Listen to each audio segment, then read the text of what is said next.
Bertrand டியோபொலி மாடலை பற்றி என்னன்னு பார்ப்போம். இந்த தியரியை இன்ட்ரடியூஸ் பண்ணவர் யாருன்னா ஜோசப் லூயிஸ் பிரான்கோஸ் பெர்ட்ராண்ட்.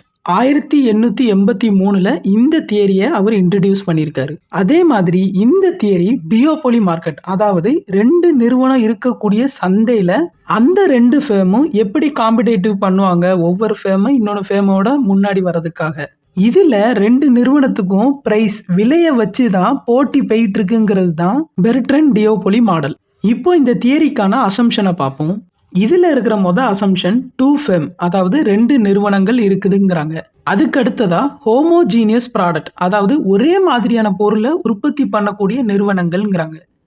அதுக்கு அடுத்ததா சைமல்டேனியஸ் பிரைஸ் செட்டிங், அப்படின்னா ஒரே நேரத்துல ரெண்டு நிறுவனமும் விலையை ஃபிக்ஸ் பண்ணுவாங்க அப்படிங்கிறாங்க. அடுத்ததா இருக்கிறது பிரைஸ் காம்படிஷன், இந்த ரெண்டு நிறுவனத்துக்கும் விலையை வச்சு தான் போட்டி இருக்குங்கிறது தான் இந்த பிரைஸ் காம்படிஷன்.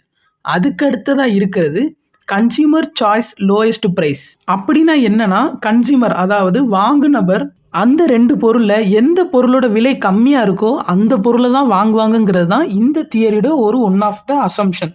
அதுக்கு அடுத்த அசம்ஷன் என்னன்னா identical and constant marginal cost. ரெண்டு நிறுவனமும் வேற வேற ஐடென்டிக்கலான நிறுவனமா இருந்தாலும் ரெண்டு நிறுவனமும் கடைசியா உற்பத்தி பண்ணக்கூடிய பொருளோட செலவுங்கிறது ஒரே மாதிரி தான் இருக்கும் ரெண்டு நிறுவனத்துக்குமே.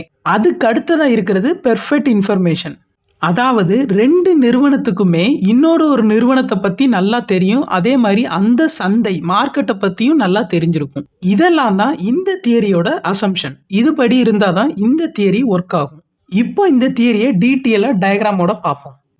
எக்ஸ் ஆக்சிஸ்ல ஏங்கிற நிறுவனத்தோட விலை பிரைஸ் எடுத்திருக்காங்க, ஒய் ஆக்சிஸ்ல பிங்கிற நிறுவனத்தோட விலை பிரைஸ் எடுத்திருக்காங்க.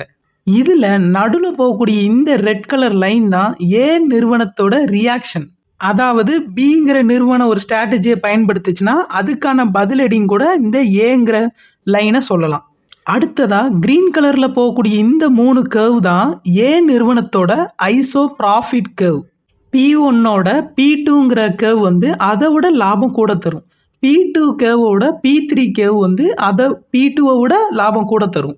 இது 3 தான் ஐசோ ப்ராஃபிட் கர்வ். இதுல ஃபர்ஸ்ட் பிங்கிற நிறுவனம் OB2 அளவுல அவங்களோட பிரைஸ விலைய ஃபிக்ஸ் பண்றாங்க. அந்த டைம்ல ஏங்கிற நிறுவனம் OA1 அளவுல விலைய வச்சு வித்துட்டு இருக்காங்க. அப்பனா ரொம்ப கம்மியா ரேட்டுக்கு ஏங்கிற நிறுவனம் பொருட்களை வித்துட்டு இருக்காங்க. இப்படி பிங்கிற நிறுவனத்தோட ஏங்கிற நிறுவனம் விலைய கம்மியா வச்சு விற்கிறனால பியோட பொருட்கள் எதுவுமே விற்க மாட்டேங்கி. ஏன்னா ஏ நிறுவனத்தோட விலை கம்மியா இருக்கிறனால மக்கள் எல்லாருமே அந்த பொருளை வாங்குறாங்க. இப்போ பிங்கிற நிறுவனம் அவங்களோட B2 பிரைஸ்லேருந்து OB1 பிரைஸுக்கு குறைக்கிறாங்க. இப்படி பிங்கிற நிறுவனம் விலையை குறைச்சாலும் அந்த விலை குறைப்புங்கிறது ஏ நிறுவனம் அளவுக்கு குறையல. இந்த சான்ஸை யூஸ் பண்றதுக்கு ஏ நிறுவனம் என்ன பண்றாங்கன்னா அவங்களோட விலையை கூட்டுறாங்க, OA1லேருந்து OA2 அளவுக்கு கூட்டுறாங்க. இப்படி ஏ நிறுவனம் கூட்டின விலைங்கிறது பி நிறுவனம் விலைக்கும் ஈக்குவலா ஆகுது. அதாவது ஒரே பிரைஸுக்கு ரெண்டு நிறுவனமும் வித்துட்டு இருக்காங்க பொருளை. இப்போ ஏங்கிற நிறுவனம் இன்னும் அவங்களோட விலையை கூட்டணும்னு நினைச்சு OA2லேருந்து OA3 அளவுக்கு அவங்க விலையை கூட்டுனாங்கன்னா பிங்கிற நிறுவனமும் விலையை கூட்டுவாங்க, OB1லேருந்து OB2 அளவுக்கு விலையை கூட்டுவாங்க. ஆனா இப்படி இவங்க ரெண்டு பேரும் கூட்டினாலும் அந்த பிரைஸுங்கிறது ரெண்டு நிறுவனத்துக்கு எப்படி இருக்கும்னா பி நிறுவனத்தை விட ஏ நிறுவனம் அதிகமான விலைக்கு வித்துட்டு இருக்கிறதா இருக்கும்.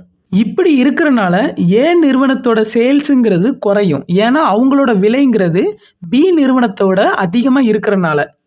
இதனால ஏ நிறுவனம் திருப்பி அவங்களோட விலைய OA3லேருந்து OA2க்கு குறைச்சிருவாங்க. இப்படி இவங்க குறைக்கிறனால பிங்கிற நிறுவனமும் ஆட்டோமேட்டிக்கா OB2லேருந்து OB1க்கு குறைச்சிருவாங்க.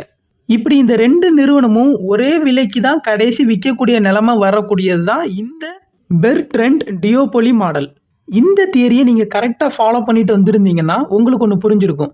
ஏங்கிற நிறுவனம் எந்த விலையில வச்சு வித்தாலுமே அவங்களுக்கு லாபம் ஒன்று தான். அவங்க குறைஞ்ச விலையான OA1 அளவுக்கு வித்தாலும் அவங்களோட லாபம் ஒன்று தான். அதே மாதிரி அவங்க அதிகமான விலையான OA3 அளவுக்கு வச்சு வித்தாலும் அவங்களுக்கு லாபங்கிறது ஒன்று தான். இல்ல பிரச்சனையே வேண்டாம், ரெண்டு பேரும் ஒரே விலையில வச்சு விற்போம்னு நினைச்சாலும் அப்பவும் ஏ நிறுவனத்துக்கு ஒரே லாபம் தான் இருக்கும். அதை நான் எப்படி சொல்கிறேன்னா, அவங்க OA1 அளவுக்கு விலை வச்சு விற்கும்போது அவங்களோட லாபங்கிறது சி. அதே மாதிரி அவங்க அதிகமான லாபமான OA3 அளவுக்கு வச்சு விற்கும்போது அவங்களோட லாபமானது டி. இல்லைன்னா 2 பேருமே ஒரே விலையில விற்கும்போதும் அவங்களோட லாபங்கிறது இ.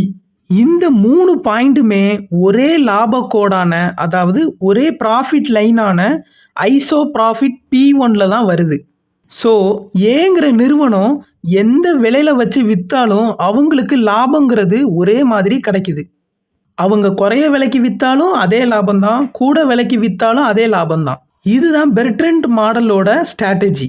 இதெல்லாம் ஏ நிறுவனத்தோட ரியாக்ஷன். இதே மாதிரி தான் பிங்கிற நிறுவனத்துக்கும் ரியாக்ஷன் கர்வ் இருக்கும்.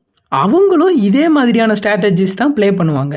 அதே மாதிரி இந்த பெர்ட்ரண்ட் டியோபோலி மாடலோட ஈக்குலிபிரியம் பாயிண்ட்டுங்கிறது எதுனா நேஷ் ஈக்குலிபிரியம். என்னதான் ஏ நிறுவனம் மார்க்கெட்டில் பி நிறுவனத்தோட ப்ரைஸ் கூட போட்டி போட்டாலும் கடைசி 2 நிறுவனமும் நிற்கக்கூடிய பாயிண்ட்டுங்கிறது இ. அதே மாதிரி தான் பி நிறுவனமும் ஏ நிறுவனத்து கூட எவ்வளோதான் போட்டி போட்டாலும் கடைசியாக அதுவும் நிற்கக்கூடிய பாயிண்ட் இ பாயிண்டாக தான் இருக்கும். ஏன்னா அந்த பாயிண்ட்ல தான் 2 நிறுவனமும் அவங்களோட பொருட்களை ஒரே விலைக்கு வித்துட்டு இருக்காங்க. ஸோ ஏ ஃபேமோட ரியாக்ஷன் கேவும் பி ஃபேமோட ரியாக்ஷன் கேவும் கட் ஆகக்கூடிய அந்த ஈங்கிற பாயிண்ட்டை தான் நேஷ் ஈக்குலிபிரியம்ங்கிறாங்க. ஏ நிறுவனத்துக்கு OA2ங்கிற விலையும் பி நிறுவனத்துக்கு OB1ங்கிற விலையிலையும் இந்த 2 நிறுவனமும் ஈக்குவல் பிரைஸ், சம விலை அடைகிறாங்க. இதெல்லாம் தான் பெர்ட்ரண்ட் டியோபோலி மாடல். உலக பொருளாதார செய்திகளை உடனுக்குடன் தெரிந்து கொள்ளவும் மற்றும் பொருளாதார ரீதியான விளக்கங்களை பெறுவதற்கும் எக்கனாமிக்ஸ் பெர்ஸ்பெக்டிவ்னு சொல்லி ஒரு வெப்சைட்டை ஓப்பன் பண்ணியிருக்கோம். அதோட லிங்கை நம்ம சேனலோட அபவுட் பேஜ்லையும் இருக்கும். இந்த வீடியோக்கான டிஸ்கிரிப்ஷன்லையும் கொடுத்துருக்கேன். இந்த வெப்சைட்டோட ப்ரீமியம் மெம்பர்ஷிப்புங்கிறது நான் ஃப்ரீயாக தான் வச்சுருக்கேன். அதுக்குன்னு எந்த ஒரு காசும் நான் கலெக்ட் பண்ணுறது இல்லை. நம்ம யூடியூப் சப்ஸ்கிரைபர்ஸ் அவ்வளோ பேருமே நம்ம வெப்சைட்டில் மெம்பர்ஷிப் போடுற வரைக்கும் நான் அதை காஸ்ட் ஃப்ரீயாக தான் வச்சுருக்கேன். அதனால் சீக்கிரமாக போய் மெம்பர்ஷிப் பண்ணிடுங்க. இது உங்களோட வேர்ல்டு எக்கனாமி நியூஸை பற்றி அதிகமான நாலேஜை கொடுக்கும். நன்றி.